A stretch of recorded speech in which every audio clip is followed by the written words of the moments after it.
नमस्कार, मैं हूं तनिष्का चौरसिया और आप देख रहे हैं एलआर न्यूज। चलिए जानते हैं कुछ खास खबरें। बेहद दुखद घटना है। जिन परिवारों ने अपनों को खोया है, समाजवादी पार्टी उनके परिवारों के प्रति, उनके प्रति संवेदनाएं व्यक्त करती है और सरकार से, रेलवे से इस मांग भी करती है कि उनको ज्यादा से ज्यादा मुआवजा दिया जाए। इस तरह की घटनाओं की पुनरावृत्ति न हो, भीड़ को काबू करने के लिए रेलवे को अतिरिक्त इंतजाम करना चाहिए। जब इस बात का पता है कि कुंभ चल रहा है और भारी भीड़ स्टेशन पे आ रही है, तो बहुत सतर्क रहने की आवश्यकता है और बहुत इंतजाम करने की जरूरत है। तो सरकार को इस श्रद्धालुओं के आने जाने का, चाहे वो रेलवे हो, चाहे बस हो या दूसरे मार्गों से जहां से श्रद्धालु आ रहे हैं, वो आराम से आए और वापस सुरक्षित जाए, ऐसा इंतजाम सरकार को करना चाहिए। समाजवादी पार्टी भारतीय जनता पार्टी से लगातार ये सवाल पूछ रही है कि भारी भीड़ आ रही है श्रद्धालुओं की, आखिर उनके लिए क्या इंतजाम किए आपने? अगर समाजवादी पार्टी इसका सवाल उठाती है, अगर हम पूछते हैं कि भगदड़ हो गई थी, उसमें कितने लोगों ने अपने परिवारों को खोया, उसकी सूची जारी नहीं होती, कितने लोग आज भी लापता हैं, पूछिए तो सूची जारी नहीं होती। हो सकता है ब्रजेश पाठक जी को पता हो तो अपने ट्विटर हैंडल से ही उसकी सूची को जारी कर दे, सार्वजनिक कर दे।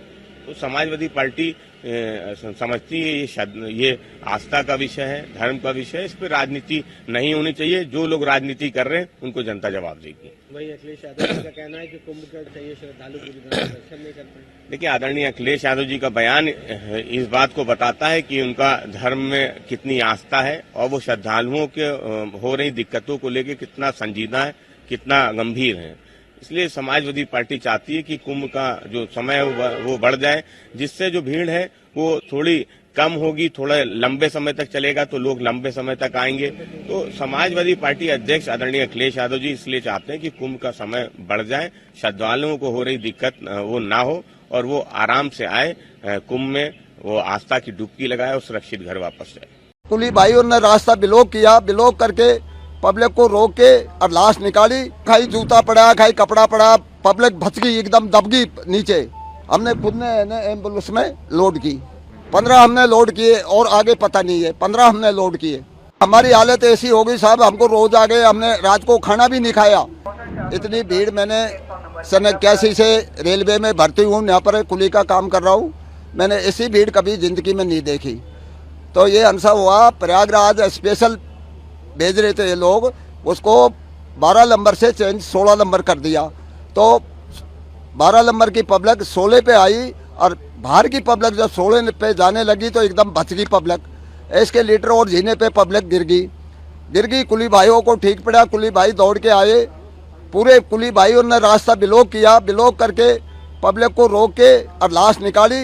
हमने खुद ने एम्बुलेंस में लोड की। अच्छा, आपने लाशें खुद निकाली हैं? खुद निकाली है साहब।